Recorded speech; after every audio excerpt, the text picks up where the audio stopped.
সাধু তো সমান হয় না, সব স্বজন সমান হয় না।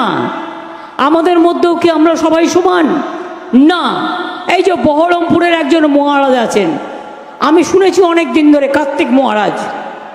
ভারত সেবা সংঘকে আমি খুব শ্রদ্ধা করতাম। আমার শ্রদ্ধার্ঘের একটা তালিকায় তারা অনেক দিন ধরে আছে। কিন্তু যে লোকটা বলে আমি তৃণমূল কংগ্রেসকে এজেন্ট বসতে দেবো না, সে লোকটাকে আমি সাধু বলে মনে করি না। তার কারণ তিনি ডাইরেক্ট পলিটিক্স করে দেশটার সর্বনাশ করছেন।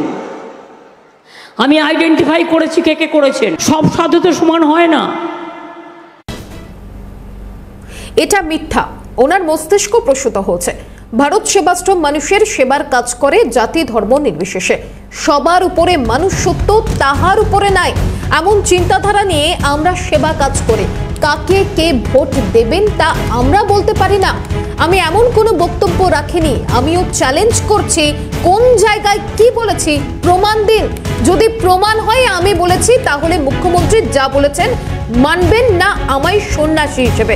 মমতার মন্তব্যের পাল্টা জবাব কার্তিক মহারাজের। এটা সর্বৈব মিথ্যা। ওনার মস্তিষ্ক প্রসূত হয়েছে। আমি ভারত সেবাশ্রম সংঘের সন্ন্যাসী।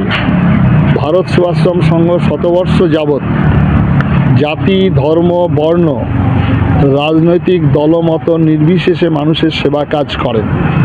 সবার উপরে মানুষত্ব, তার উপরে নাই, এই চিন্তাধারা নিয়ে আমরা সেবা কাজ করি।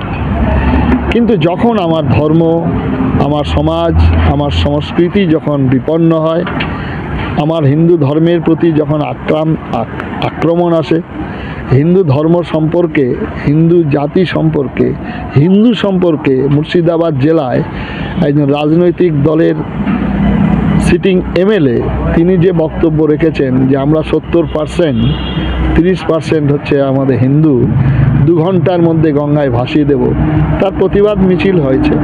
কিন্তু কাকে কে ভোট দেবেন সেটা আমরা নির্দিষ্ট করতে পারি না। আমি এমন ধরনের কোনো বক্তব্য রাখিও নি। আমিও চ্যালেঞ্জ করছি, কোন জায়গায় নির্দিষ্ট কোনো জায়গায় আমি কি এটা বলেছি যদি প্রমাণ করতে পারেন, তাহলে আমার নিঃসন্দেহে মুখ্যমন্ত্রী যেটা বলেছেন যে আমি সন্ন্যাসী হিসাবে মানি না, তাহলে ঠিক নিশ্চয়ই সন্ন্যাসী হিসাবে মানবেন না।